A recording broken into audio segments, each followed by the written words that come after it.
Am I visible? Yes. Good morning to you all. I hope I am audible to everyone. Yes. Okay. Yes, madam. I extend a very warm welcome to our guest of this first short-term course on gender equality and violence against women, Professor Bindu Bamba. I welcome, hello ma'am, thank you for receiving the invitation for this. And I welcome Professor L.K. Avasthi, Director of Dr. B.R. Ambedkar National Institute of Technology, Jalandhar. And I am grateful to him also for sparing his valuable time for joining the inaugural of this STC on gender equality and violence against women. So I am Dr. Mamta Khosla and I am looking after the Women's Cell activities at NIT Jalandhar. And the Women's Cell at NIT Jalandhar has been very actively organizing various webinars related to the women issues. And this is the first short-term course that we are going to organize, and it will be a 5 days short-term course.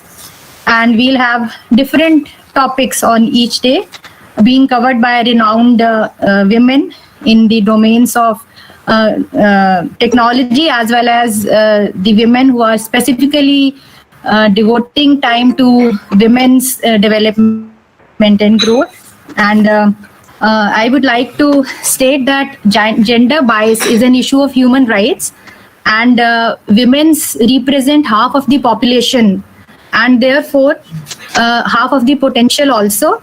And if they are not given equal opportunities to contribute towards the growth of the country and economy, it is a tremendous waste of the total world's potential.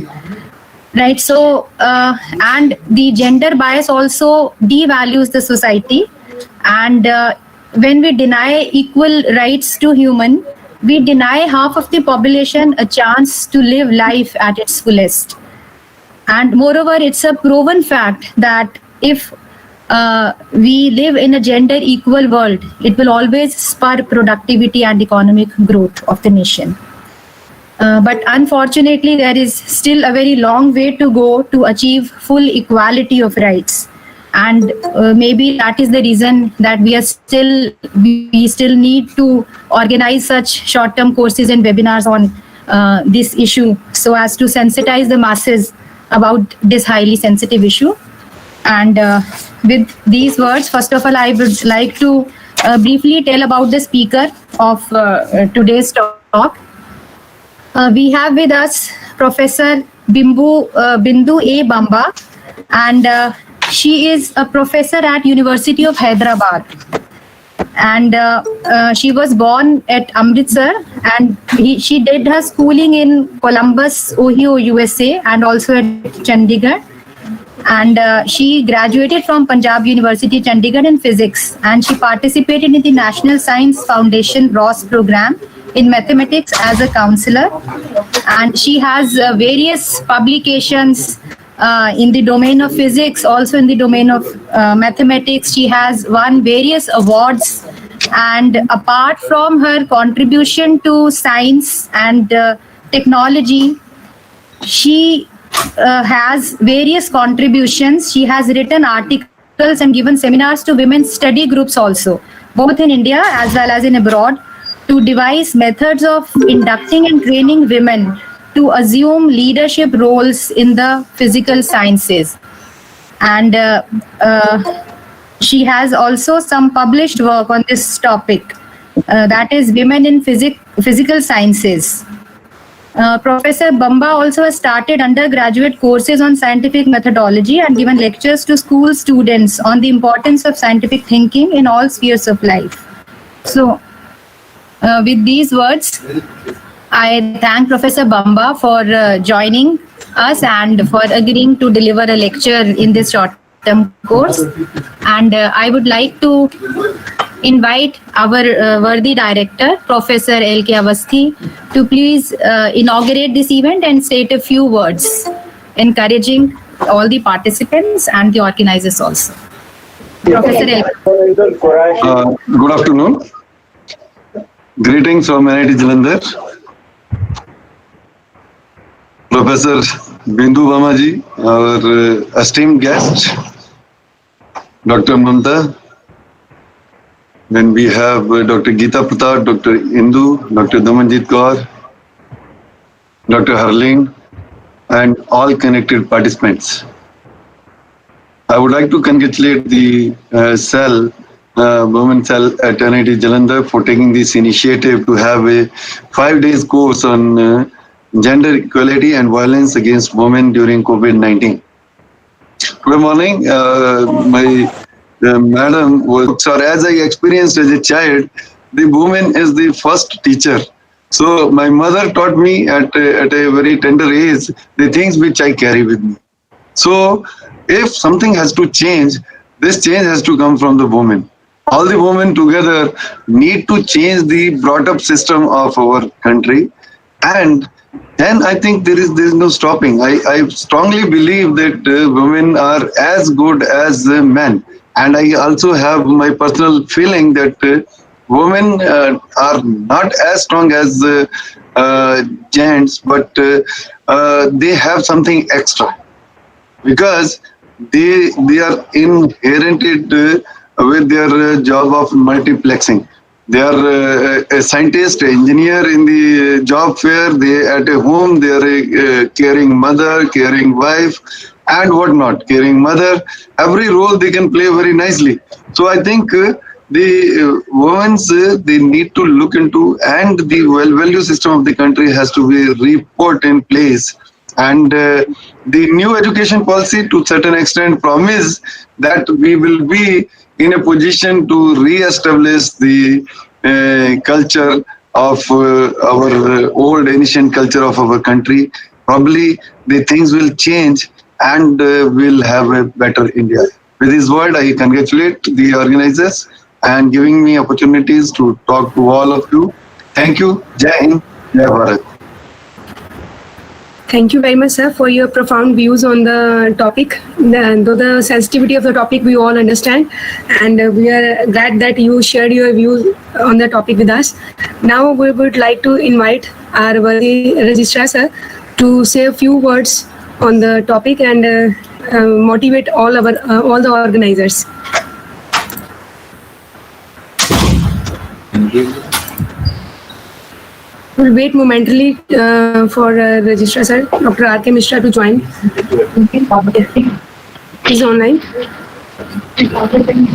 Yeah, very good afternoon. Yeah, very good afternoon to all. Professor L.K. Awasthi, Chief Guest of this inaugural session of this program organized by the Women's. Basically, this gender equality is a very much important in today's world. We have to follow all these rules, regulations, and in every organization we have a women's cell, and women's cell are taking care. All these things will not happen. Equal opportunities should be given to everyone. So I congratulate to Mamta Khosla for organizing such a wonderful event for this 5 days program. And in this 5-day program, I think all the topic going to be covered by our expert. Our expert, basically, they will talk on the violence against the women, gender equality, and these type of happening in everywhere, in all the across, not only in India, across world. If women violence is happening, so we have to take care. We have to just energize our women or our ladies to just take care herself and also for the family. Family means whether it's a male or female, she has to take care. So gender equality should be given a preference, and no one is to be avoid the norms of the government fixed for the gender equality. And violence against women in everywhere. We have to take care for this violence. Should not happen in our day-to-day life, in our house as well as in workplace. So, congrats to Dr. Mamta for running such a wonderful program. Welcome, Professor Bindu, for this going to talk on this gender equality. Welcome. Thank you very much. Thank you, sir. for all the encouraging words. Definitely, these are very motivating words for us. And we welcome all the participants also from different parts of the country. So, and we are very hopeful that today's session, as well as all upcoming sessions in next 5 days, will be very helpful for all, and we'll be definitely gathering a lot of information out of all these sessions. So, we wish all the participants very pleasant learning from this course. Thank you all. Dr. Bindu, Ma'am Bindu, you may start with your expert talk, and we will proceed with the. Can people see and hear me? Yes, ma'am. Yes, ma'am. You are properly audible, and we are able to see you. Professor Awasthi, Director, NIT Jalandhar. Dr. Mishra, Registrar, NIT Jalandhar. Dr. Mamta, and Dr. Haleen, my friend, and all the 129 people online. Thank you very much for giving me this opportunity to share my views with you. And in line with what Professor Awasthi was saying, let me recount to you a dialogue between Gargi and Yajnavalkya from our scriptures. Okay, Gargi was a learned woman, and so was Yajnavalkya, was supposed to be her teacher. And Gargi asked Yajnavalkya, that which we live in, where is it situated? Yajnavalkya says it is in the heaven, in space. Then she asks, that which is space, where is it situated? Yajnavalkya says, in the heavens. Then Gargi asks, that which is the heavens, where is it situated in? And Yajnavalkya says, keep quiet, woman. If you keep on questioning me like this, then your head will burst. So from the beginning, women have been questioning.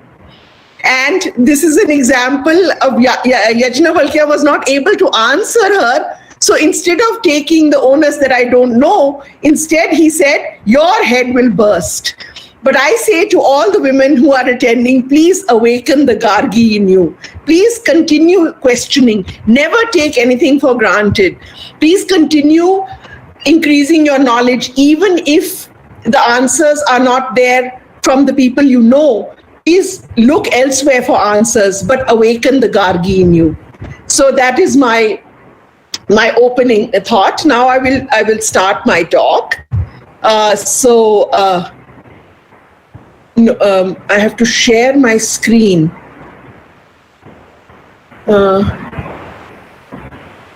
Sorry, a window, right? Okay.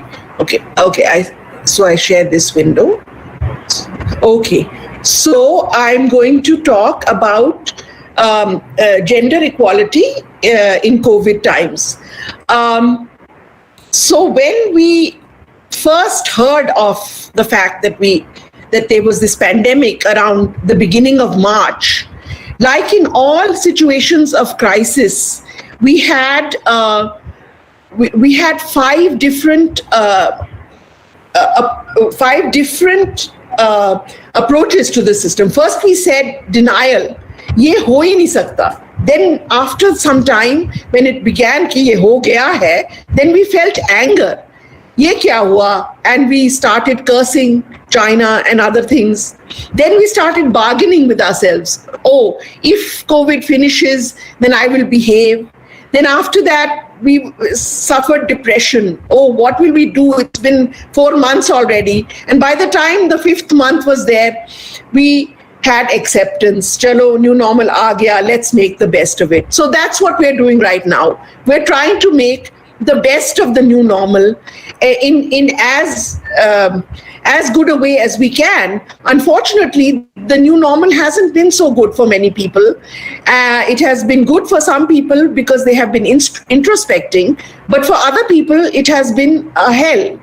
So we have to now examine what the effect this pandemic has had towards the gender equality, which we have striven so hard to achieve in the last 40 years, in the last 40 or 50 years. So in spite of constitutional guarantee, gender equality does not seem to gender inequality does not seem to go away in spite of education. So we have all these constitutional guarantees, like we have equal economic growth and access to equal resource opportunities. These are constitutional guarantees, but gender inequality still exists in the form of socially constructed, predefined gender roles, which are so enmeshed and anchored into our socio-cultural fabric that it spills over into many domains, including science. So as Neelam Kumar, a feminist science historian, puts it, science continues to be characterized by low number of females, clustered in disciplines considered feminine, and confined to the ranks of invisible, poorly paid assistants and other lower positions. You don't see many women who are heading like DST or CSIR or principal scientific advisor. You don't see many women who have reached these leadership roles, but you see a lot of women in the assistant roles and maybe in lower roles in society, in science. Okay, so why is this? One of the reasons is that we have certain preconceived notions in our head about gender, and these are called gender schemas. So they are a set of implicit or non-conscious hypotheses about sex differences that play a central role in shaping women and men's life. Like women is always the caregiver and men has always been traditionally the provider, and this has sort of been ingrained into our consciousness so much that it is very difficult for the reversal of roles to take place. And so what happens is that men in science and other professions are consistently overrated and women are consistently underrated. What are the real truths? The real truths are that the message that comes across about women that is presented in textbooks, magazines, popular science books, television, and films is such that it reinforces this gender schema, and it also has a significant effect on a decision for a career.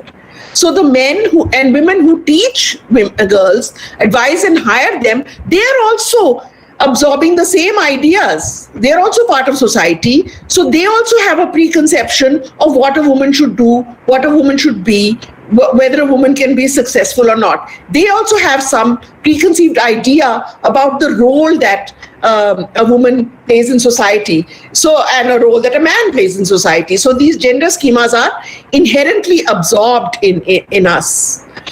So in fact, when independence was declared, there was a University Education Commission that was headed by Professor S. Radhakrishnan to suggest improvements and extensions that may be desirable to suit the requirements of an independent country. And it was widely acclaimed. However, look at what the report said. This report is in 1948-49. What it said is women's present education is entirely irrelevant to the life they have to lead. It is not only a waste, but also a disability.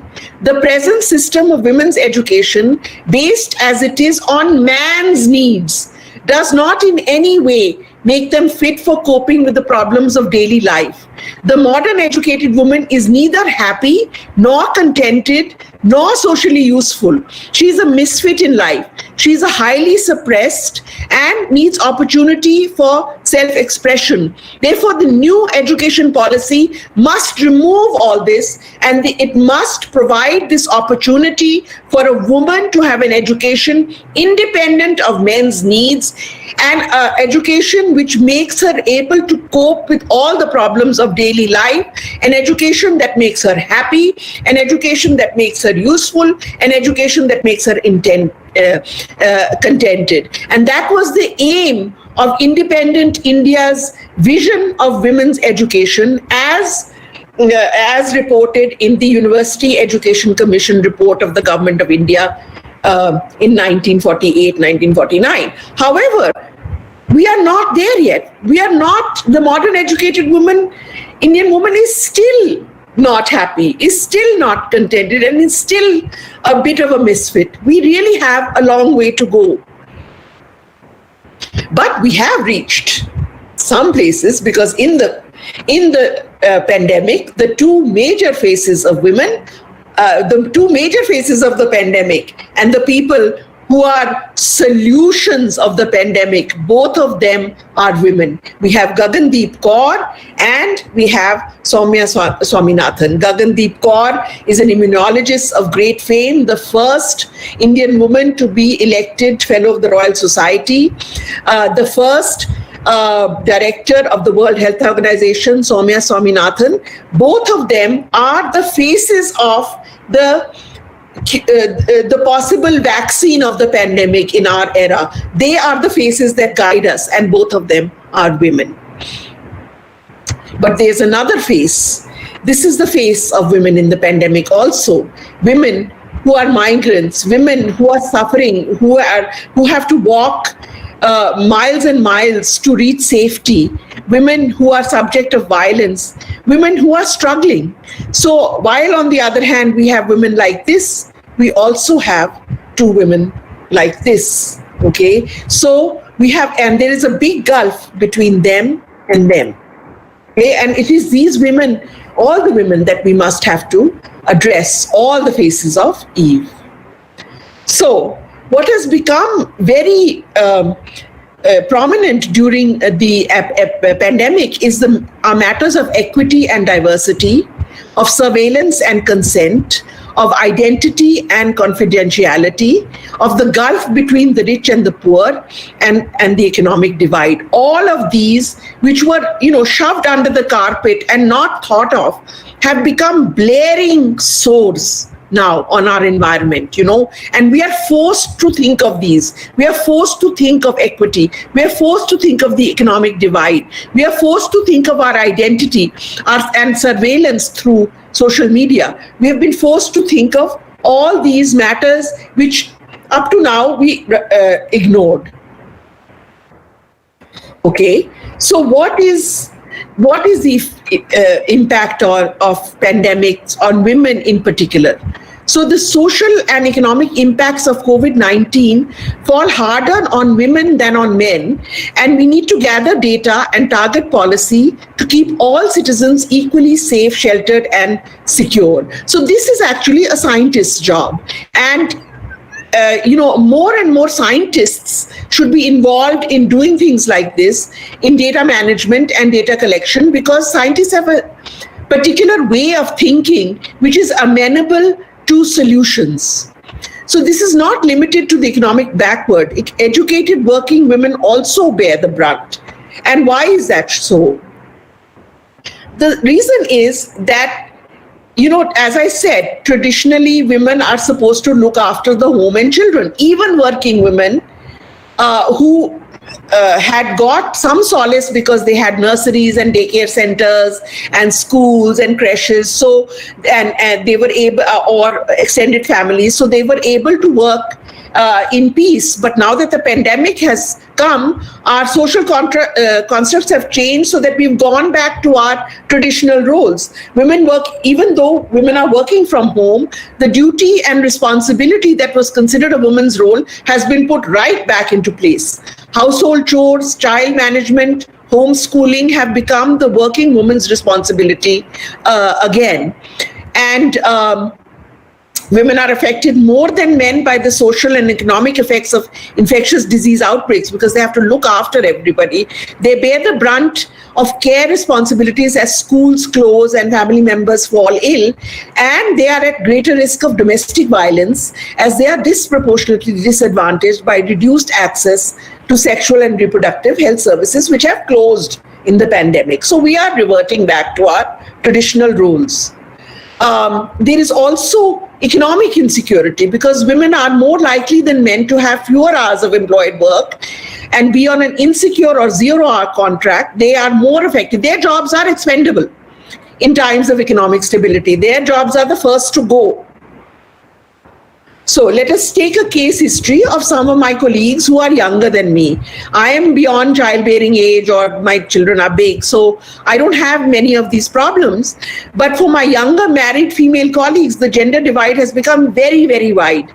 Even though they are educated and have husbands that help them with their housework, though this has lasted for a few weeks only, childcare, previously daycare or nursery, and kitchen work is largely their responsibility. They don't have the flexibility. I think I might reduce.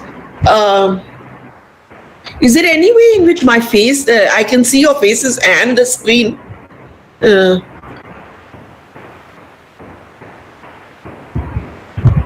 Is there any way I can see your faces and the screen? I can't see your. No, I see. Okay, well. Okay. All right. Okay. So, childcare, previously in daycare or nursery, and kitchen work is largely their responsibility, and they don't have the flexibility of time and the ability to fit to a schedule of internet classes. Scheduled classes in the morning for my colleagues conflicted with their child's online classes.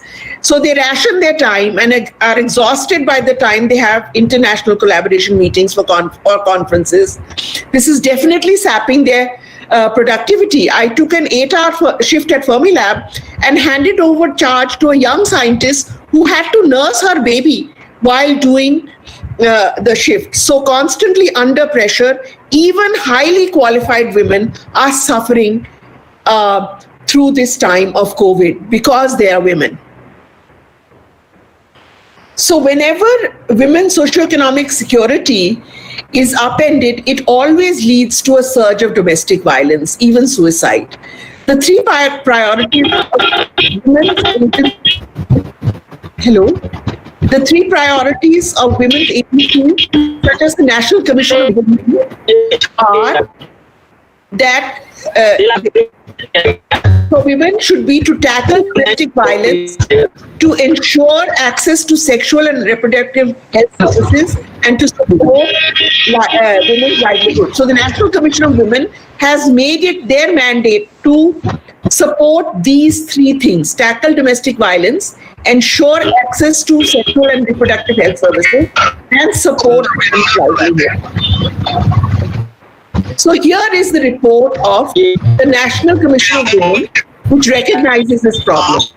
Older women and women with disabilities are likely to have additional risks and needs.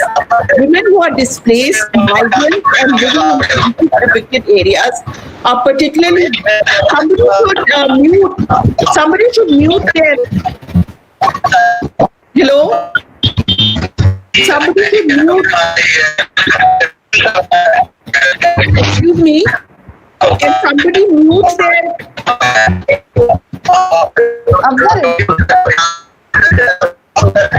Hello, Afzal. Afzal, after Sharma, there is some disturbance. He is trying to figure out. Yes, I'm trying. Yes, I'm trying.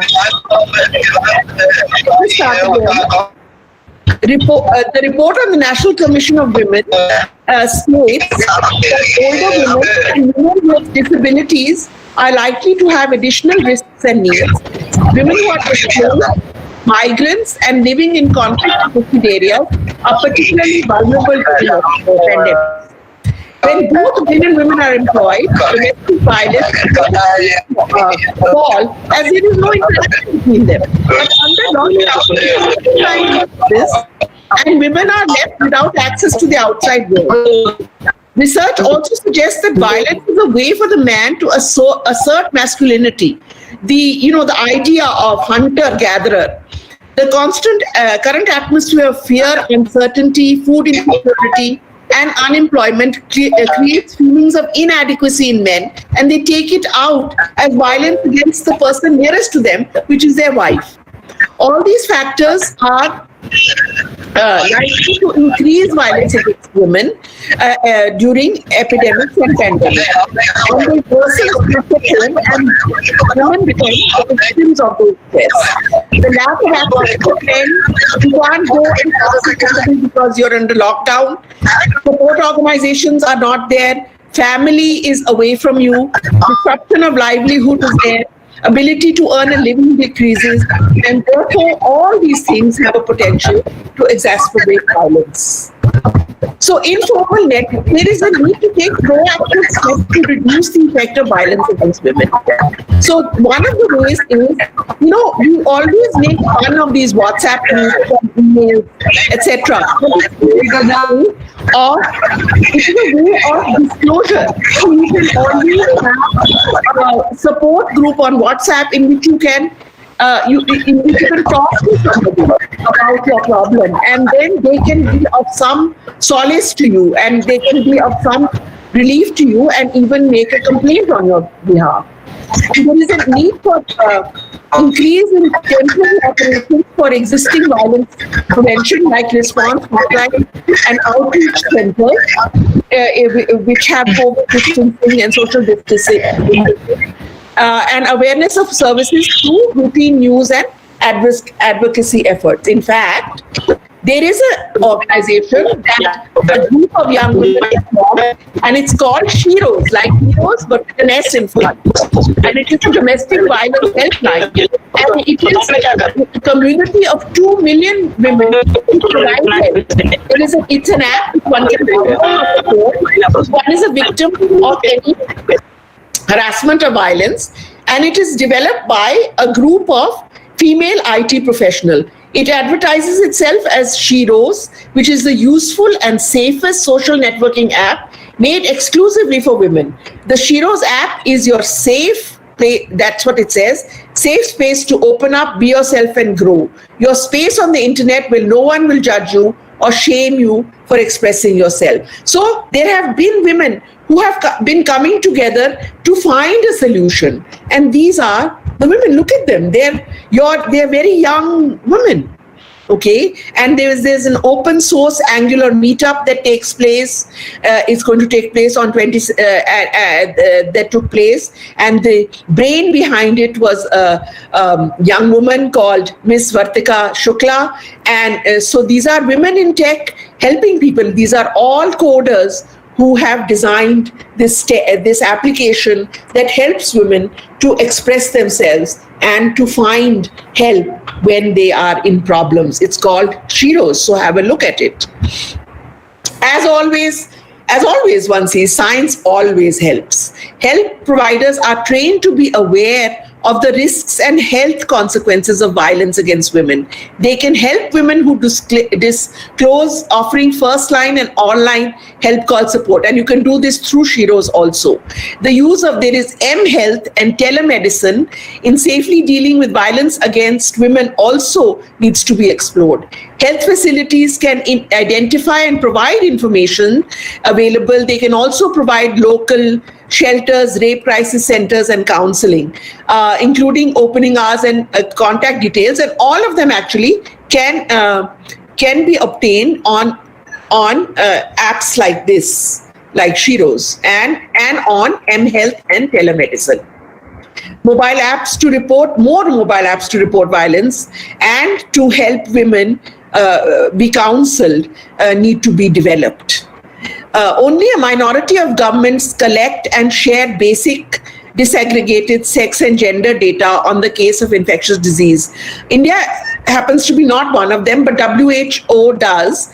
And it also shares data on the socioeconomic impacts of the response to outbreaks. Analysis remains high level.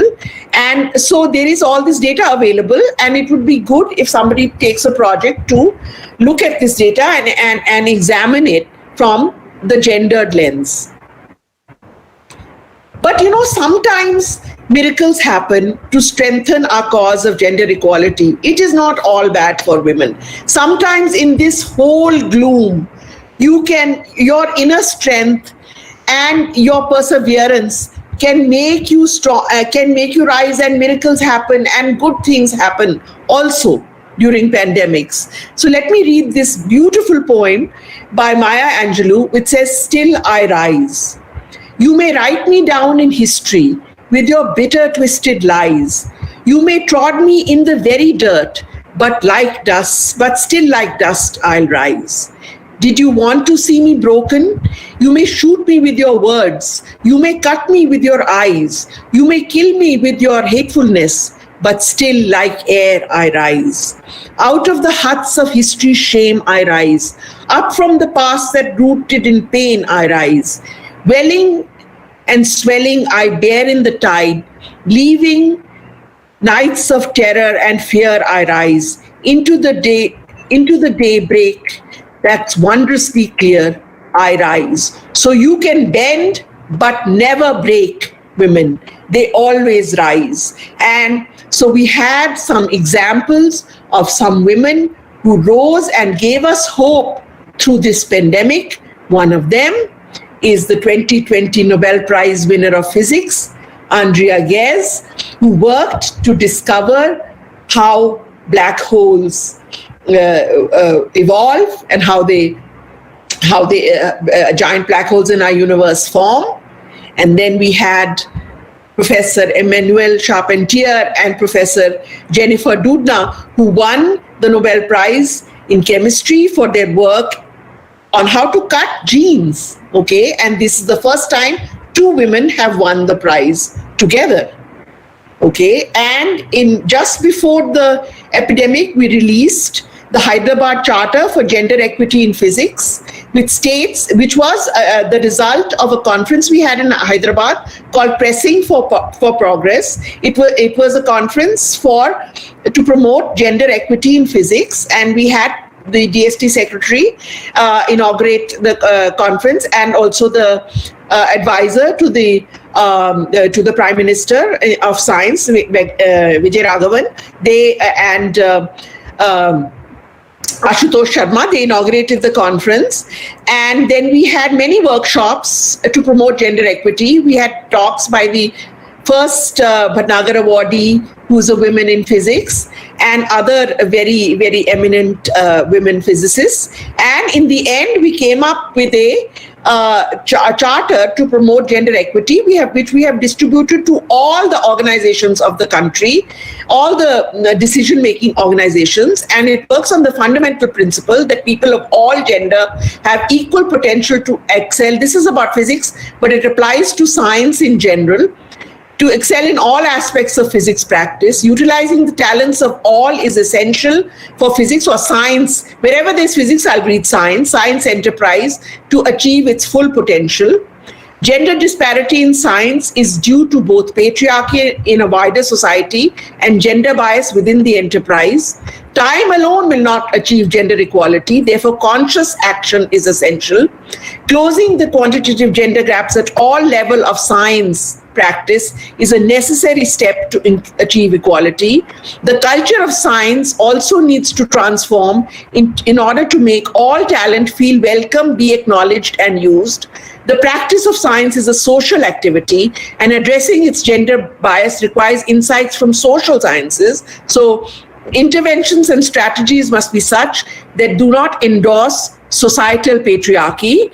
The interventions must adapt to the evidence from regular monitoring of the status of the enterprise. Institutions must assume immediate and ongoing responsibility to move towards gender equality, and the commitment of institutional leaders is a key to progress. Both Ashutosh Sharma and Venkataraghavan agree with this with respect to science as a whole, and as a consequence, DST has come up with assessing an institution by one of the assessment criteria for an institution is how do you treat the women of your institution? That is going to be very, very crucial. How do you treat all genders? How do you treat men and women of your institution? Do you treat them equally? That is going to be crucial in the future if you want to get any grants from the DST. And so we also came up with a 10-point program to promote gender equity. Work-life balance policies such as childcare leave and mobility streams should be gender neutral. That is, you can have childcare leave if you're a man also, or if you're a woman, depending on who it is convenient for. Criteria should be formulated beforehand, and no hidden norms should be used. The age bar should be removed because so many awards are before 32 and a woman is just getting into the field at 32. Status, position and background of life partner should not be any criteria in hiring. Hiring should have wait lists so that likelihood of joining is there. Self-declaration of sexual misconduct indictment should be mandatory for staff applications. Institutions should invest in diversity officers as observers on selection, hiring, and promotion committees. Gender sensitization training should be mandatory, especially for senior management, director, and deans. Mentoring mechanisms for young faculty must be made available, and childcare facilities must be mandatory and subsidized in every institution. So this is the minimum one can do to make an institution gender friendly. So we need women in science. We need scientific superheroines. We need them to solve things like the COVID crisis, because here we have Gagandeep Kang and we have Soumya Swaminathan. So they are scientific superheroines. We need people empathetic to poverty, and also who encounters power problems, water problems, and cancer more than women. You know, women have much higher likelihood of having cancer, of being affected by all these problems, and so we need the remaining 50%, as Dr. Mamta said. We need them all to hold the sky, not just 50% of the people holding the sky. We need 100% of the people holding the sky for us and helping us live and prosper. Thank you. Stop sharing.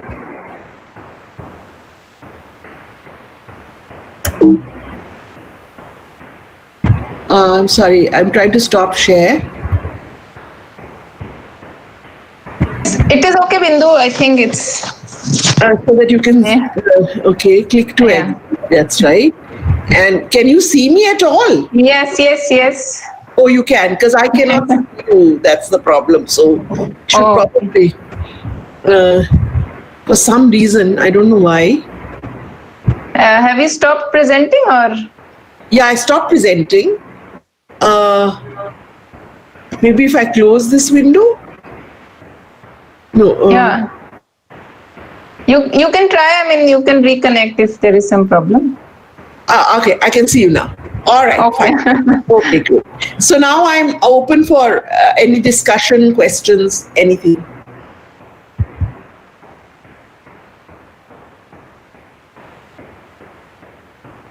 Come on, speak up. There must be so many things that...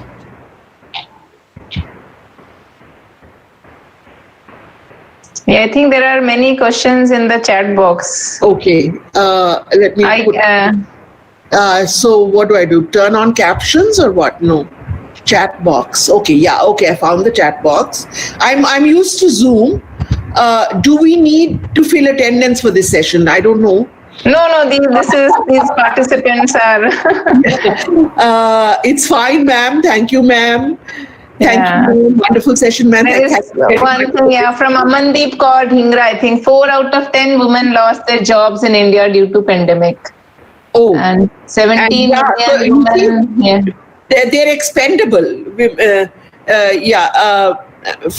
I think 4 out of 10 women and 17 million women are there.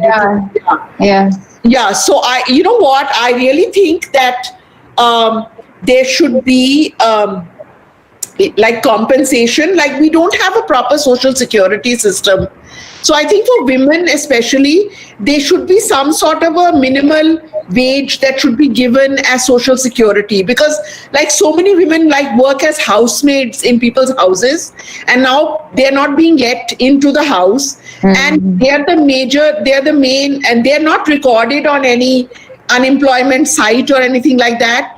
So it all becomes a question of other people's well-wishing. So I think attached to the Aadhaar card, there should be some minimum social security that is provided to such people who are not on the not in the system, but still have to earn money to support their students. For example, even as bad government as the United States has, with as bad a president as they have been giving things like $1,200 a month across the board to people who have a card, to survive.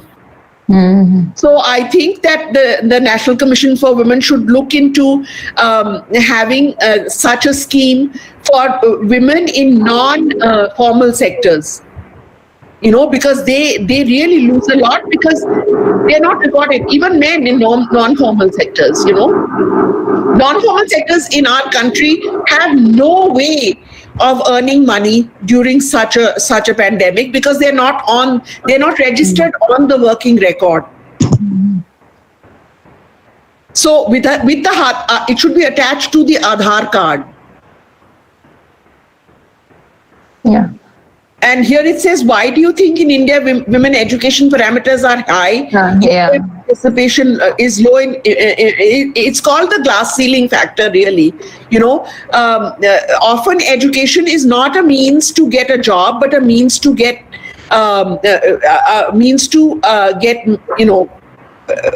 matrimony. Is good education seems to be a mean to get matrimony, and then also this double income.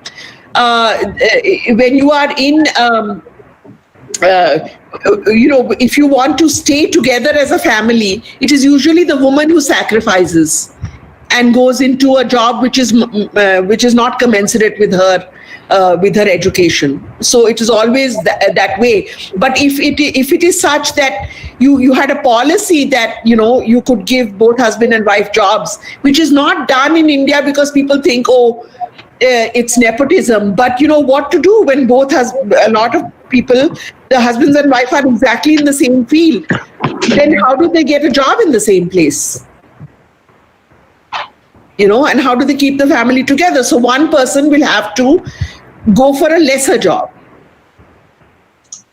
And often, as I said, it is not a means to employment or self-improvement that education is given. It is a means to get a good match. Often, education. The end to the education is wrong. The means are good. Yeah. Yes. Anil Reddy has also asked what is the major reason behind women entrepreneurs are less in number, ma'am? So. Yeah, I guess it's the same thing. From even with money matters, it is always the men in the family who take care of the investments and the stock markets. Unless you are a commerce graduate or have taken commerce, even as a scientist, I often feel very challenged when it comes to money matters, because I'm not used to the stock market and I'm not used to interest rates and looking up interest rates and things like that because of the way I've been trained. Even in an educated family, it is trained so that the men look after the money matters and the interest rates and the banking, and the women don't. In my family, it was always my dad who looked after these things, not me, not my mother or me. And when there are no men in the family, then you look to other people. You hire somebody to do these things for you. But money is considered to be the male domain, and it should not be like that. But it's luckily there are now a lot of women's finance groups, and one can always get in touch with these women finance groups. Luckily, social networking has made life difficult for some of us, but very easy for some of us. So we have a women's finance network, and in that we advise each other on how to make investments and how to build up businesses and things like that. So networking always helps. I was visiting USA last year, and I met a woman on the flight, and she was from India. And by chance, she was a scientist, and she had left science because of some reason, some internal, thing in the university, and she was doing finance. I was so surprised. So she was investing people's money, and I was impressed. No, the thing is that we are impressed with that, but look at what we do in particle physics. We do Monte Carlo methods. Monte Carlo methods is a form of gambling that we do, right? Yeah. We do it with particle cross sections. If we took exactly the same thing and put it to stock markets, and everything, we would be very good at it because we're very good at the math. It's just that our whole thinking process is not designed. We are brought up to think that, money is something, is not knowledge. Money is not something worth our knowledge, or it is something that businessmen do, and not something that scientists do, or we don't care about such things as money. Yes. That is the type of thing. Somebody has written that why is it that the great chefs in the world are men, and in the household women do the cooking. Well, the thing is that, again, it is this caregiver. The men cook for pleasure.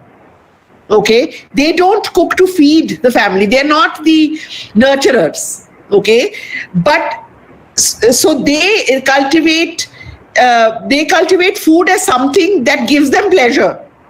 Okay, and the human mind is such that it goes through no length, no extent to give in to pleasure. Okay, so cooking is a pleasure for chefs, and therefore they become dominant in the industry, whereas for women, cooking is a necessity to feed the household. So they have to, for them it is just becomes a drudge work or a labor of the day. Okay, but if you see any of the great chef, like these days I have to cook, so I'm looking at some chef programs. So there is this program by Ranveer Brar, and he's always looking at his mother and asking her how to do it right, so that the taste is that of home. So he can cook fancy things, but the home cooking, he's always looking to his mother. Similarly, Vikas Khanna, he's always looking at his mother for inspiration. Okay, so the basics are what women do, and the fancy stuff is what men do, and the ends are different. One is for pleasure and the other is for sustenance. It applies to many things. It applies to, but cooking is one place. It applies to cooking especially. Yeah, I think this question also you can answer very well. This is, please elaborate the woman's life in India and abroad, since you are, you have exposure. Yeah, well, you know what, although women, I think that as students, or as far as the education system goes, and as far as representation of women in the physical sciences and engineering is concerned, I think India does better than America. In the US, I think that the distinction between men and women in education is more in developed countries than it is in developing countries. If I go to many conferences of Varsha Singh is presenting.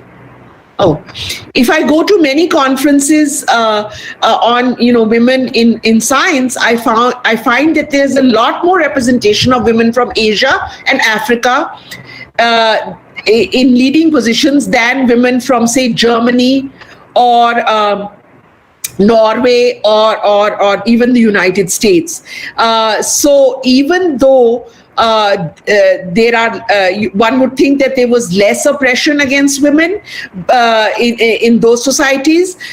In higher education, there is a much more of a divide than in India, which is very, very, very strange. It's something which and even when you see some of the women in our fields who have succeeded in America, a lot of them have an Indian background. Some of their basic education has been from India. So in science in particular. So I feel that somehow at the lower stage, we discriminate less against boys and girls in science education than they do in America. And that is because it is tied up very much with the femininity and masculinity. And over there, you have all this, you have a lot of social interaction between men and women, not so much in India. There's not that much social interaction between men and women. And women who are intelligent are considered to be a threat to the masculinity. So although you wouldn't expect it, I find that that Indian women in science are more well-educated. There are more well-educated Indian women in science than in the West. But the ones who do get an education and rise to the top in the West are very, very, very good. So, but in all our collaborations that we have at Fermilab and CERN and all that, there are so many Indian women, but there are so few American women. So that's a positive point. As far as our education up to high school is concerned, we do a good job of equalizing the education. It's only afterwards in our hiring practices that we do a very bad job. If there are men and a woman equally qualified for a post, it will be the man that is taken, not the woman. If the woman is taken, they'll say, oh, look, we took this woman, so we cannot be prejudiced. So it's only for show.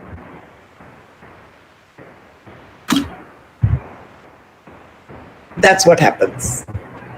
But I agree with this thing that in India, I mean, I know many women who are very successful in, I mean, high energy physics itself, I see many women who are very good and very successful. So, I mean, these women, they have motivated us to come into this field and stay here. So, I mean, there are many women like you are there, Shruba is there, Rohini. I mean, they are all very good.